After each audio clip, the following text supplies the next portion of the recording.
இறையுனை நினையும் எண்ணமே நன்மா இறையுண daruṭkayiṭ ṟālīrt tiṟaiyuyi கொன்றிட நின்றாய் yeṉkuṟai yeணaivadait குறையம் kuṭṭruyi rākki yeணaivadait tiḍaledaṛ kiṅṅam iṛaivaṇā maruṇā calaveṇa muḍittē yēkaṉā vāṛinī ḍūṛi.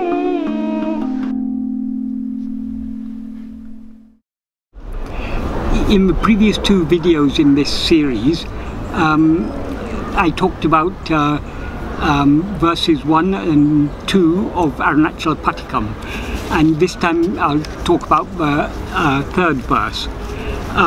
There is a continuity of ideas in these verses. In the first verse, the principal thing he is praying for is uṇkakshi. Uṇkakshi means your vision, or seeing you. That means seeing you as you really are, which implies Swarupa Darshana, seeing the real nature of Arunachala, which is our own real nature. That is our ultimate goal. So that's what Bhagavan prays for in the first verse. But in order to see Arunachala as it actually is, or see ourselves as we actually are, which is one and the same thing, we must have all-consuming love for that, overwhelming love, because we cannot see ourselves as we actually are and see other things at the same time. We see other things only when we rise as ego. Ego is the wrong awareness, I am this person, I am this body. So long as we rise as ego and see other things, we are not seeing ourselves as we actually are. When we see ourselves as we actually are, we will see nothing other than ourselves.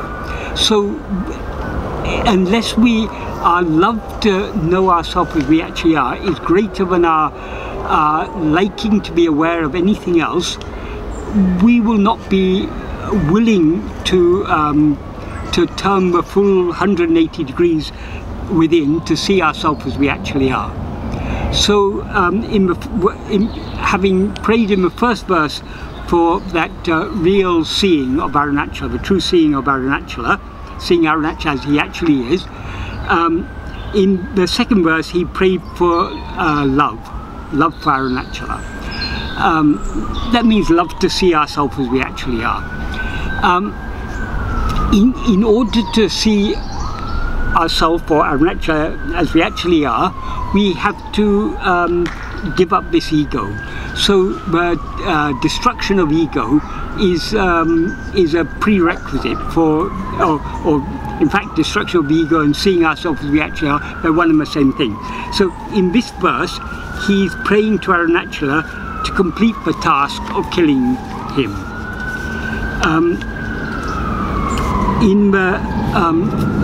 There are 1, 2, 3, 4, total 5 sentences in this verse. The first sentence takes up 1.5 lines. Out of the total 4 lines, 1.5 lines is the first sentence. So this is the longest sentence of all. I'll first read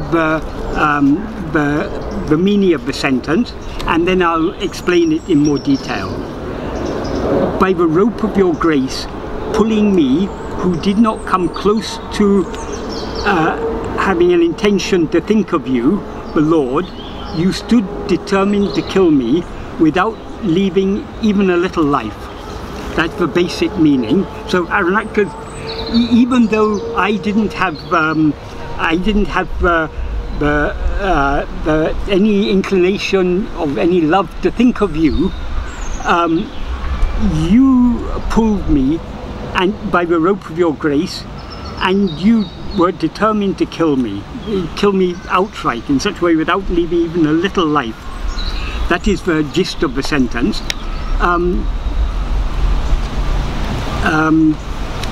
Tamil sentences are constructed in a very different way to English sentences, so I'll deal with what is logically the first clause in English, but it is a middle clause in Tamil. That is ennai unadu aruṇācala Padigam. Is an adverbial participle from a verb ir, which means to pull, drag, attract or carry away. So Arunachala and Arul is grace, Kairu is a rope or a cord. So by the rope of your cord, and ennai means me, unadu means your. So by the rope of your grace, pulling or attracting, attracting, dragging or carrying me away, who did not come close to having any intention to think of you. So the import is that though I lacked the love required to think of you, you were determined to kill me, so you caught me by the grace, the rope of your grace, and dragged me. But the itu has both a sense of pulling by force, but it also has the sense of attracting. So that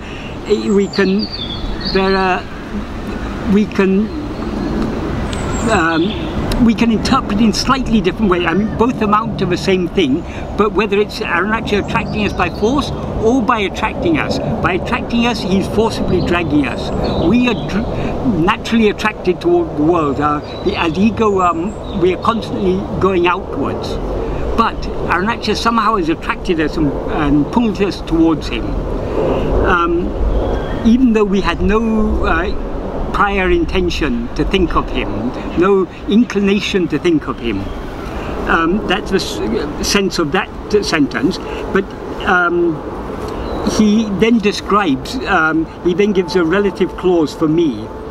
That is iṟaiyuṇai niṇaiyu meṇṇamē naṇṇā. That is, naṇṇā is a negative relative participle of naṇṇu, which a verb means to come close, approach, reach, adhere to, be attached to, be united with, do or make. It depends on the context. Here we can say it means like who did not come close to having any such intention. It could also mean who did not adhere to having any such intention. So though I had some intention, I didn't adhere to it. Nevertheless, you pulled me towards you. And what was the intention? iṟaiyuṇai niṇaiyu meṇṇamē. Iṛai means the Lord, uṇai means you, so you the Lord. Niṇaiyu means is actually a relative participle. So niṇaiyu meṇṇamē. Meṇṇam means can mean thought, intention,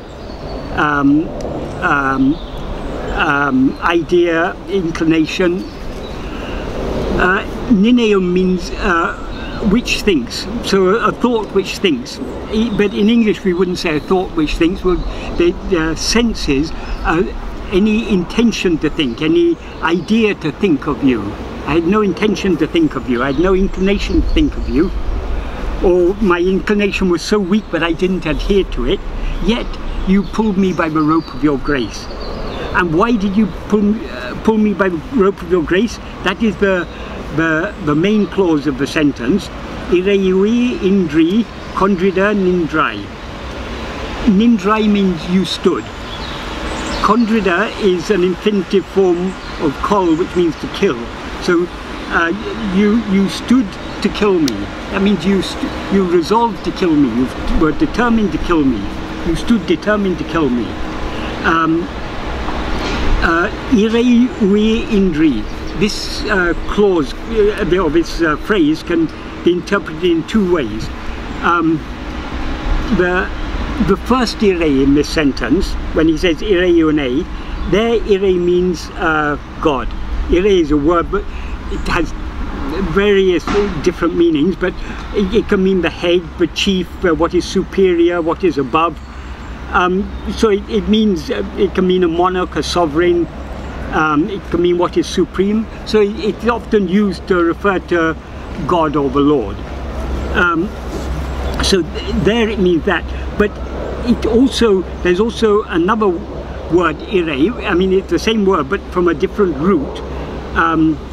In the first iṛai, in the sense of God, is from the verb ira, which means to go beyond, transcend, pass over, surpass, excel, or be preeminent. So in that sense it means God.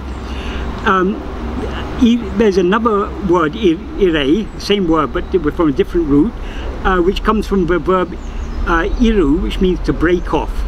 So it means like a finger. It means it's also used to mean an inch, a digit of a finger. So because that is when you bend the finger or break when the knuckles are no longer straight, you get a short thing. And so it comes to mean a little or a very slightest. So if we take it in that sense, iṛaiyuyi means without even a little life, without the slightest life. So killing without the slightest life means without leaving even the slightest life means killing me outright, not just partially killing me, killing me completely. Another meaning iṛaiyuyi can have, if we take iṛai here to mean God, as in the previous line, uyi means life and also means soul. So iṛaiyuyi can mean God and soul. Indri means without. So without God and soul means without that without leaving the distinction between God and soul is the implication. So it has two meanings: without leaving even the slightest life, or without leaving even the slightest distinction between God and soul. In other words, you and I are not different. In my view, we appear to be different because I've risen as an ego. The way for me to again see myself as you is for you to kill me. Kill me by showing me your real vision, as he prays in the first verse, for which you have to give me all-consuming love for you, as he prays in the second verse. So there's all these are very closely interconnected. In the second sentence, he says he is a question. Yeṉkuṟai ērai. That means, what wrong did I, this poor wretch, do to you? Kuṛai means deficiency, imperfection, want, fault, defect, flaw, dissatisfaction, grievance, wrong or obstacle. But in this context it means wrong. So what wrong? Iṛaiyuṇa means did I do? And ērai means a wretched person. A fool, an ignorant fellow, a simpleton, a poor wretch, a helpless person. So Bhagavan is referring to himself as a poor wretch, an ignorant simpleton. So what did this ignorant simpleton do? What wrong did this ignorant simpleton do? Implying, what wrong did I do to you that you decided to kill me? That's a way of praising Arunachala. Though he's saying, what wrong did I do? It means, what did I do to deserve your killing me? So indirectly it's a praise of Arunachala's grace. Arunachala, of his own accord, you decided to kill me of your own accord. What did I do to merit this? Though he says, what wrong did I do? It actually means, what did I do to merit this? Is the implication there. Then the next sentence is again a short question. Iṛaiyuṇai kuṟaiyeṉ. Again he's using the same words. Iṛai is again the word that he used in the previous two lines, because all the four lines of this verse begin with iṛai. Here it means little. And kuṛai, which he used in the previous sentence to mean wrong, here it means an obstacle. So ini means now and en means what. So what little obstacle now? That the implication is, what little obstacle now prevents you fulfilling? You have the intention to kill me. What obstacle remains? Why don't you just do it outright? So that's indirectly asking Arunachala to kill him outright, not to delay any longer. And then the fourth sentence is again another question, a slightly longer question this time. Kuṭṛuyi rākki ṉēravadait edaku ingan. Kuṭṛuyi,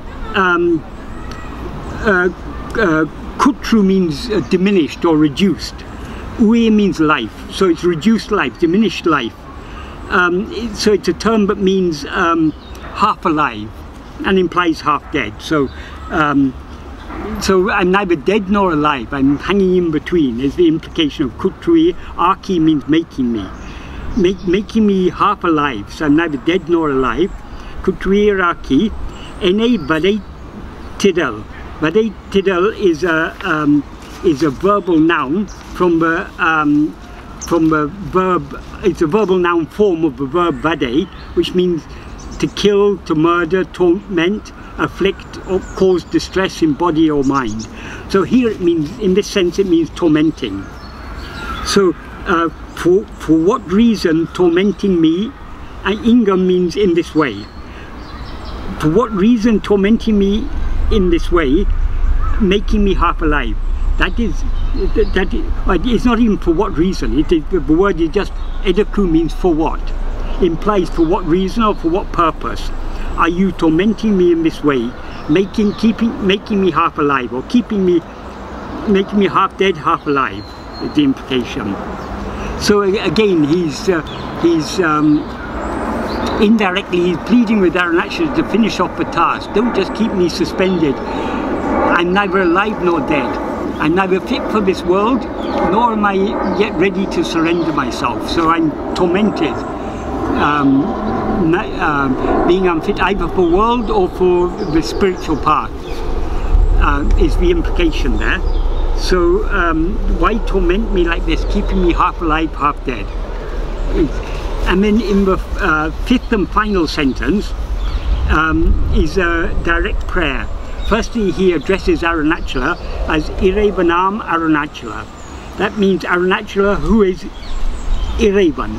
Iṛaivaṉ, though it's closely connected to the word iṛai, it's actually derived in a slightly different way. Iṛaivaṉ is a personal noun, but it's from another verb, iru, not the verb that I mentioned earlier. In this sense, iru means in the sense of to stay, to reside, to abide, or to permeate. So God is called iṛaivaṉ in the sense that he is the one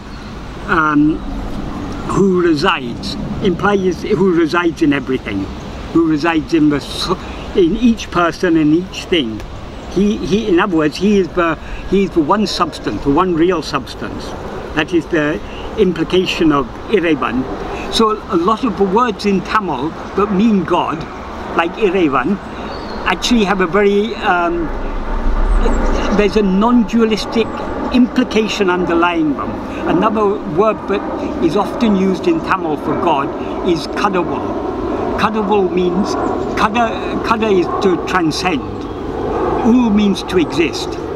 So kadavul means kadanda ullavan or kadanda ullavdu.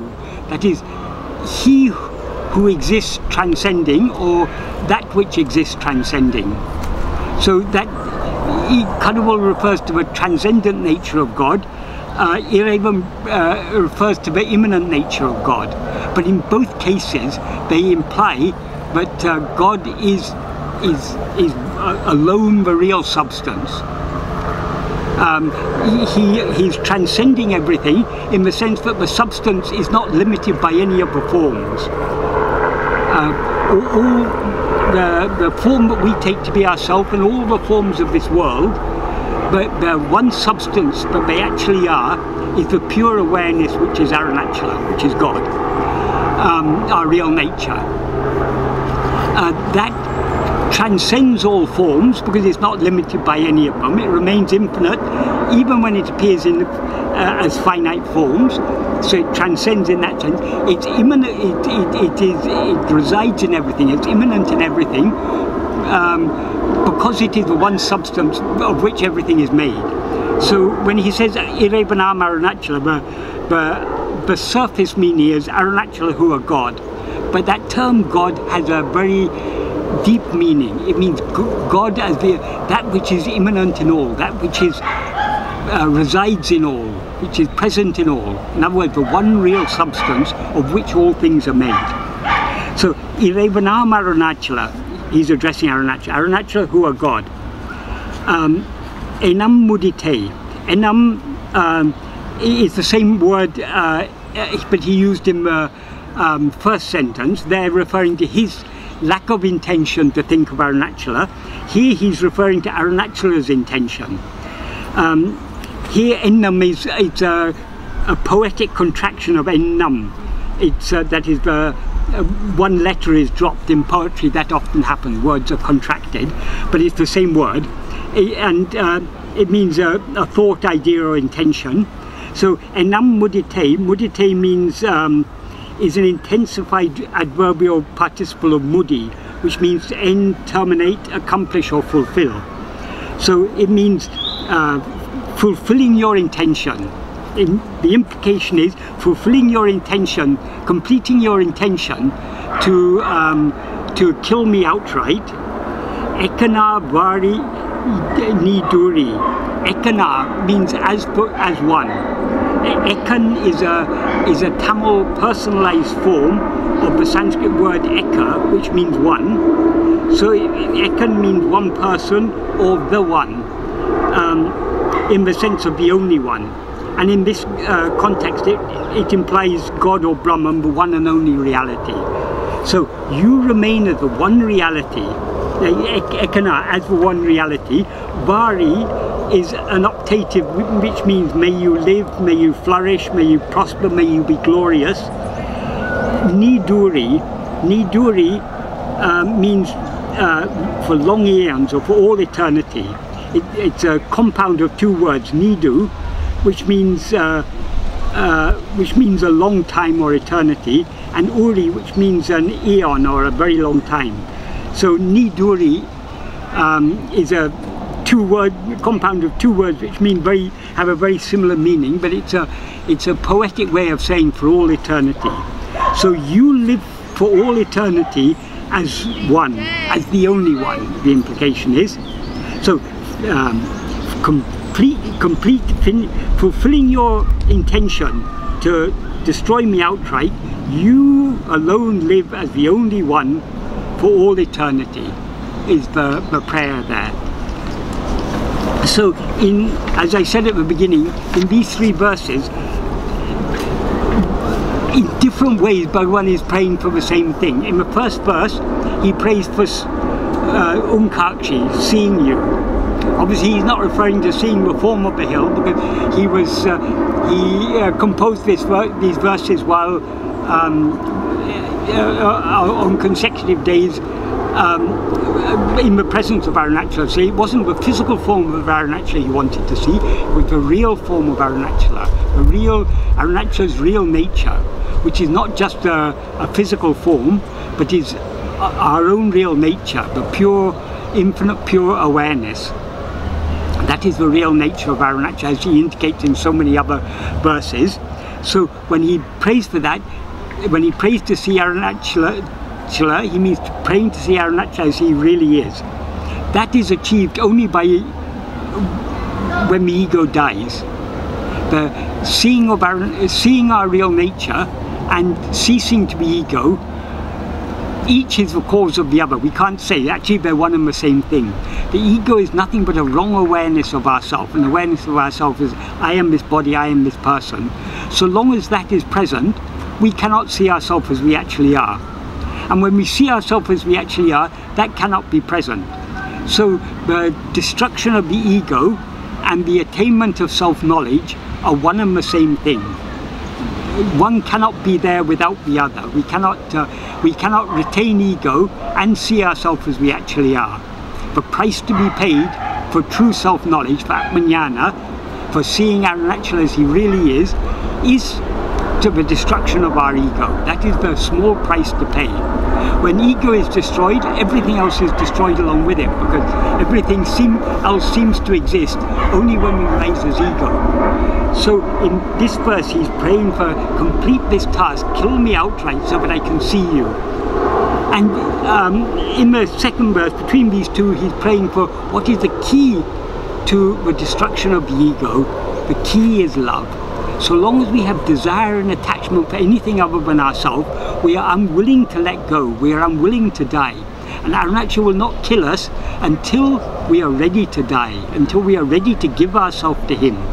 So that willingness is required. That's what Bhagavan prays for in the second verse. So all these three verses are all they're all essentially praying for the same thing. Because the love to see Arunachala as he really is, the love to surrender our ego, when that love becomes full, we will surrender ourselves. The only thing that stands between us and our surrendering ourselves is our lack of willingness, our lack of love to do so. So the love is all important. That Bhagavan indicates in the second verse. Then in the subsequent verses of this poem, they're mixtures of prayers and praise. In the next verse, he wonders at the grace of Arunachala, and he praises it with all humility. In the fifth verse, he expresses his inability to, when people ask him, what is your real nature? When people ask me, what is your real nature? I have to hang my head in shame, because who can say what is the real nature of Arunachala? It cannot be expressed in words. It is beyond thoughts and therefore beyond words. So in the fifth verse he's talking about the ineffability of the real nature of Arunachala, and he also adds at the end a prayer to end his weariness of being separate from Arunachala, the implication. His weary suffering that results from his being separate from Arunachala. Then verse 6, it's a prayer, he's pleading with Arunachala to enable him to drink the honey of pure awareness. That is, he's implying there very clearly that Arunachala is nothing but pure awareness. And it's the honey of that pure awareness that he wants to drink.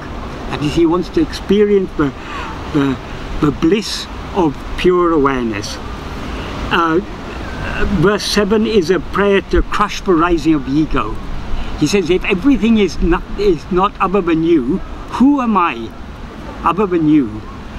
What is this I that rises as another?